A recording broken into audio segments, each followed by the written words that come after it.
Pelan-pelan ya, pelan-pelan. Saya tanya sebentar dulu gini, supaya logika kita jalan. Kita sekarang hidup di mana? Di dunia. Nanti meninggal tidak? Kita tinggalkan gak ini? Karena itu diumumkannya meninggal dunia kan ya? Telah meninggal dunia. Pertanyaan saya, kalau meninggal dunia, meninggalkan dunia, perginya kemana? Perginya kemana? Tahu dari mana? Pernah ke situ? Kan baru informasi yang kita dapatkan kan? Kemudian kita mengantarkan kan? Beruntung bersyukurnya kita, dalam Islam tuh komplit semua. Anda nggak akan pernah temukan di dalam Islam kecuali petunjuk yang menjelaskan semua aktivitas kita dengan detail. Nggak ada satupun kegiatan kecuali petunjuknya ada di Quran dengan hadis. Bangun tidur ada petunjuknya, makan ada petunjuknya, berpakaian ada petunjuknya. Sampai kita pindah alam pun cara pindahnya, bagaimana sakaratul mautnya, yang tenang bagaimana, yang gelisah bagaimana, sampai pindah ke alam berikutnya ada keterangannya. Sekarang kita di sini dunia. Pindah kemana nanti? Ke waiting room. Namanya kubur. Sifatnya barzakh. Afala ya'lamu idza bu'thira ma fil qubur. Sifatnya disebut dengan barzakh. Dari sini nanti terakhir kemana? Ke akhirat. Ya, ada tak di ujungnya. Ingat, ada akhir, ada akhirat. Kalau ada tak di ujungnya, berarti itu ujung sesuatu yang tidak ada awalnya lagi setelah itu. Jadi kalau kita berada di satu tempat, ini ujung yang gak ada awalnya lagi setelah itu, maka disebut dengan akhirat namanya. Jelas sampai sini? Baik. Jadi kalau sudah nyampe sini, kalau di sini kita bahagia, bahagia selamanya, karena gak ada lagi setelah itu alam. Tapi kalau di situ fakir, fakir selamanya. Waiting room, pemisah antara dunia dengan akhirat, disebut dengan kubur atau sifatnya disebut dengan barzakh. Sekarang apa yang mau saya sampaikan? Pelan-pelan. Kita sekarang ada di dunia, tepatnya di Al-Irsyad, kan? Di Masjid Al-Irsyad, di wilayah apa namanya ini? Ampel namanya. Baik. Yang dari Sidoarjo ada? Yang dari Malang ada? Ada. Yang dari luar Surabaya ada? Ada. Bahkan yang dari luar Indonesia ada? Ada. Boleh jadi yang terhubung banyak dari sini di Zoom, di YouTube, bukan hanya dari Indonesia. Mungkin dari Amerika, mungkin Saudi, mungkin Jepang dan sebagainya. Pertanyaan saya, semua masuk dunia atau tidak? Masuk. Perhatikan pelan-pelan, pelan-pelan. Anda dari Sidoarjo misalnya, datang ke Ampel ke sini. Kalau nggak ada bekal bisa datang nggak? Nggak bisa. Anda dari Ampel mau ke Jakarta, nggak ada bekal, bisa berangkat nggak? Tidak. Baik, toilet di Ampel dengan toilet di Kampung Rambutan sama nggak? Bayarnya sama nggak? Kalau dari Indonesia mau ke Malaysia, bekalnya sama nggak? Maaf. Uangnya bentuknya sama nggak? Beda. Kalau ke Amerika, sama nggak uangnya? Mata uangnya sama nggak? Antar dunia saja bekalnya sudah beda. Antar dunia. Sekarang Anda mau pindah, meninggalkan dunia, masa bekalnya sama? Paham nggak sampai sini? Kita mau sini pergi ke Malaysia, bawa rupiah dipakai transaksi, bisa nggak? Pergi ke Amerika, ke Kanada, ke Eropa, ke Swiss, bawa rupiah dipakai transaksi, bisa nggak? Tukar dulu ke mata uang setempat, baru digunakan. Artinya bekalnya udah beda. Anda mau ke Singapura pakai hukum Surabaya, bisa nggak? Nggak bisa. Sekarang Anda meninggalkan dunia, inter dunia saja, antar dunia bekalnya sudah beda. Hukumnya sudah tidak sama. Sekarang Anda melogikakan pindah keluar dunia, pengen sama bekalnya ya jelas beda. Paham sampai sini? Nah sekarang pertanyaannya, apa yang harus disiapkan dari dunia ini sehingga ketika kita pindah meninggalkan dunia, bekalnya mampu dibawa? Kan yakin kita akan pulang. Tuh wajahnya CM semua, calon meninggal. Sama dengan ini kan? Meninggal itu sudah pasti. Meninggalkan dunia itu pasti. Tapi yang belum pasti itu bekalnya siap nggak? Teduh siapin atau belum? Anda mau kesini aja, lihat flyer, ada taklim, ada tabligh akbar. Persiapan sudah 2 hari. Siapkan waktunya, siapkan bekalnya, perjalanan naik apa, sampai di masjid jam berapa, rebutan saf tempat yang mana, siapkan kapasitas handphone untuk online sendiri. Ya. Sekarang kita ingin meninggalkan tempat yang jauh dari sini, bekalnya apa? Maka diinformasikanlah, berbahagialah kita sebagai muslim. Allah telah informasikan dalam Al-Quran ketika pindah kehidupan kita dari dunia mau pindah ke akhirat, maka bekal yang pertama kali menentukan adalah 1, imannya. Ini poinnya. Awas, hati-hati, pelan-pelan. Jadi nanti inti bekal untuk dibawa pulang menuju akhirat itu 1, yang pertama itu imannya. Ini yang paling pertama. Karena itu orang-orang yang pulang tidak membawa iman, dalam pandangan kita umat Islam, ketika dia pulang tidak membawa bekal iman, maka disebutkan oleh Quran dia pulang membawa kerugian. Quran surah ayat 103, Quran surah 103, perhatikan kalimatnya, wal 'asr innal insana lafi khusr. Kata insan disebutkan 65 kali dalam Al-Quran, menunjuk kepada semua manusia yang berkegiatan, beraktivitas, makan, minum, kerja, belajar dan sebagainya. Kata Al-Quran, wal 'asr, aku bersumpah, kata Allah, demi waktu, kesempatan yang aku berikan pada manusia untuk beraktivitas.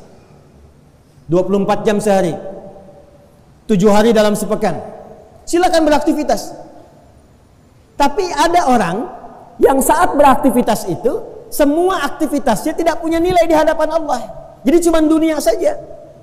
Dia makan, betul kenyang. Dia minum, hausnya hilang. Itu kan sifat dunia. Anda makan, fungsi makanan menghilangkan lapar, itu sifat dunia. Anda minum, fungsi minuman menghilangkan haus, itu sifat dunia.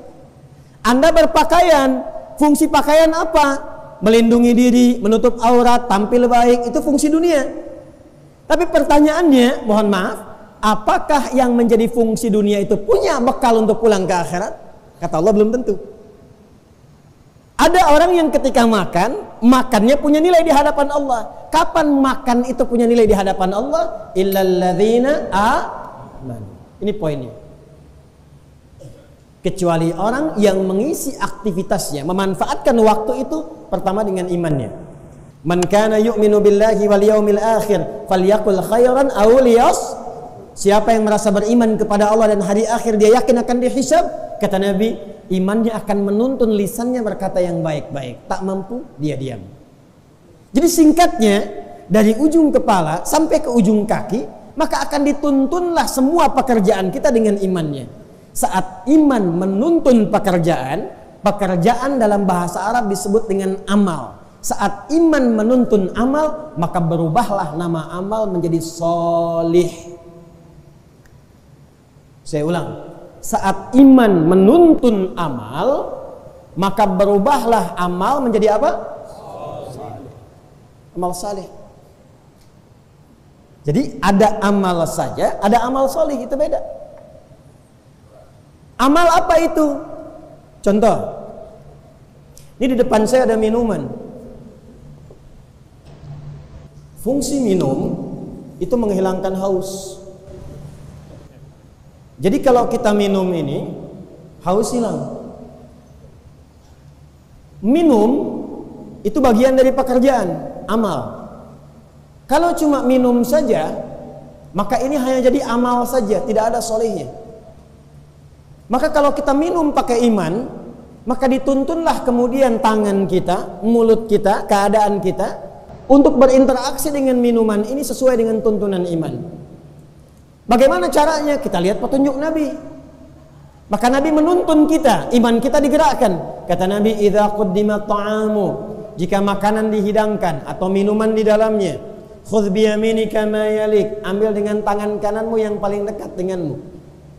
Thumma sammillah au qul bismillahirrahmanirrahim, au qul bismillah dalam satu riwayat lain. Kemudian sebelum minum, sebelum makan, ucapkan bismillahirrahmanirrahim, atau paling sedikit bismillah. Contoh, Ambil dengan tangan kanan. Bismillahirrahmanirrahim. Alhamdulillah.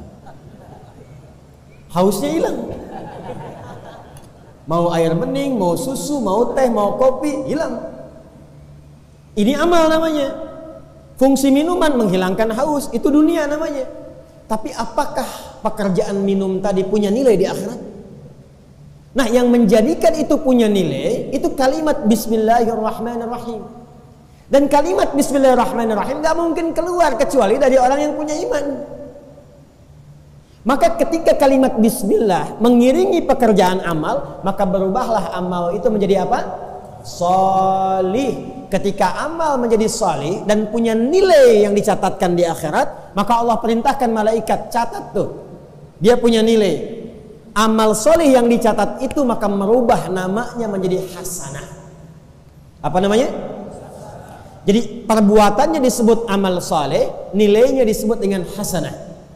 Setiap perbuatan yang didorong oleh iman menjadi amal saleh, maka punya nilai setidaknya 10 hasanah. Ada berapa nilainya? Dalilnya Quran surah ke-6 Al-An'am ayat 160. Man jaa'a bil hasanati falahu 'asyru amthaliha. Siapa yang mengerjakan perbuatan amal saleh, maka diperintahkan oleh Allah pada malaikat, catat setiap satu perbuatan 10 nilainya. 10 tuh ngitungnya jangan begini 1, 2, 3, 4 sedikit. Di hadis Muslim disebutkan jarak 1 ke 2 500 tahun, 2 ke 3 500 tahun, 3 ke 4 500 tahun. Antum baru datang ke masjid, belum ngapa-ngapain tapi niatnya untuk ibadah, baru datang dapat 25 kebaikan. Jarak 1 ke 2 500 tahun, 2 ke 3 500 tahun, 3 ke 4 500 tahun. Jadi perbuatannya disebut amal saleh, nilainya disebut apa tadi? Hasanah. Nah, hasanah ini nanti yang dituliskan akan dikonfirmasi di akhirat. Jadi perbuatan kita di dunia dituliskan jadi hasanah, di akhirat ditunjukkan dalam bentuk kitab. Dalam surat Al-Isra, Iqra kitabak, kafa bi nafsika al-yawma 'alaika hasiba. Itu yang dituliskan. Nanti setiap 1 ke 2, 2 ke 3 yang tadi 500 tahun, itu setiap poinnya disebut dengan ajrun namanya. Apa namanya? Ajrun. Inna hadzal Qur'ana yahdi lillati hiya aqwam wa yubashshirul mu'minina alladzina ya'maluna as-salihati anna lahum ajran kabira. Bukan hasanah. Hasanah tadi yang dibaca imam surat Maghrib, surat Al-Kahf, ya. Yang ini surah Al-Isra. Ya, annalahum ajran kabira. Dan orang-orang beriman yang mengerjakan amal saleh, berikan kabar gembira kepada mereka, mereka punya nilai di hadapan Allah namanya ajrun, dituliskan tuh. Kalau infak berapa, baca Quran berapa, salat berapa? Pernah dengar kalau kita baca Quran satu hurufnya berapa? Tahu dari mana? At-Tirmidzi nomor hadis 2010 kan? Man qara'a harfan min kitabillahi falahu 10 hasanat. Walam aqul alif lam mim harfun, ya, walakin alifun harfun, lamun harfun, mimun harfun, walikulli harfin 10 hasanat. Anda baca satu huruf dituliskan langsung 10. Itu hasanat. 1 keduanya, 2 ketiganya disebut dengan ajrun namanya. Lahum ajrun ghairu mamnun. Infak dapat berapa infak? 700 tuh kalau ngitung sendiri. Kalau hitungan Quran paling minimal, maksimal lebih daripada itu. Cuman problemnya ayatnya sering dipotong. Al-Baqarah ayat 261. Mathalul ladzina yunfiquna amwalahum fi sabilillah kamathali habbatin 1 ambatat sab'a sanabil 7 fi kulli sumbulatin mi'atu habbah 100. 1 kali 7 kali 100. Cuman ayatnya sering dipotong sampai sini. Teruskan ayatnya, teman-teman. Wallahu yudha'ifu liman yasha' wallahu wasi'un. Bagi yang berhitung, aku berikan sesuai hitungan. Tapi bagi yang tidak pernah berhitung, aku berikan pahala tanpa hitungan. Itulah hasanah. Jadi pastikan semua perbuatan dunia kita jadi amal saleh, pastikan punya nilai hasanah. Bangun tidur, hasanah. Minum, hasanah. Makan, hasanah. Kerja, hasanah. Semua hasanah. Makanya kita sering berdoa, dunianya dapat hasanah, di akhiratnya nampak hasanahnya.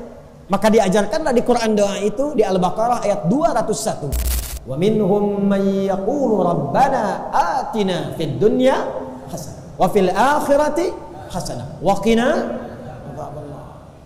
Nah, itu konsep hidup kita begitu. Iman dan amal saleh, keduanya melahirkan hasanah, hasanah melahirkan ajrun, namanya pahala. Nah, itulah yang akan dapatkan rahmat Allah, mengantarkan kita ke surga.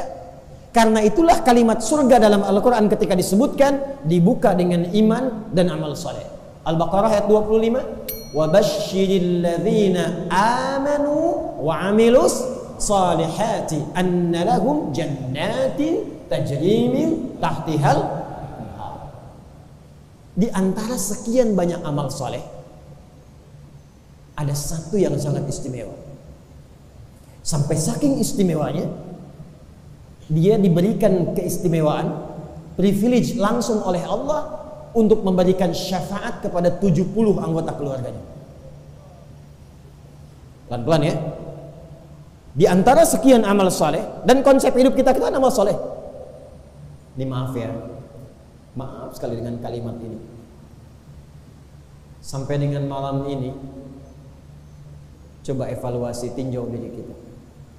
Pekerjaannya sudah jadi amal soleh belum? Sudah jadi ibadah belum? Bisa lihat ada wajah-wajah mahasiswa.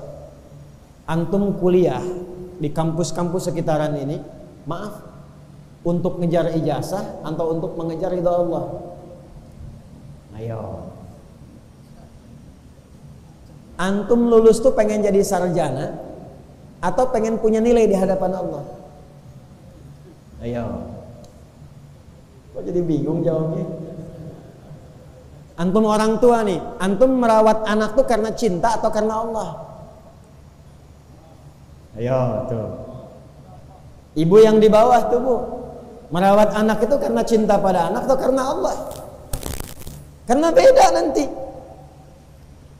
Mama pengen mainan dibelikan cinta. Kenapa dibelikan bu? Karena cinta pada anak.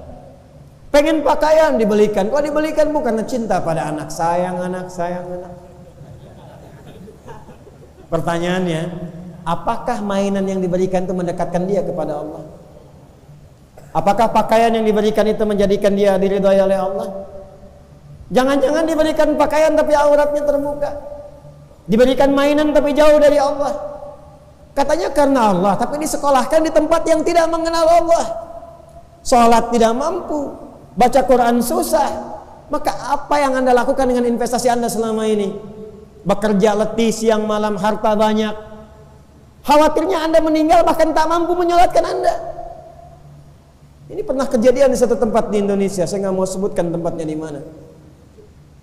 Bapaknya meninggal, anaknya nyewa orang untuk menyolatkan. Karena tak mampu menyolatkan. Maka apa fungsi harta yang selama ini dikumpulkan? Apa fungsi kemewahan yang selama ini dihadirkan kalau di ujung hayat tak mampu memberikan kebahagiaan sampai ke akhirat?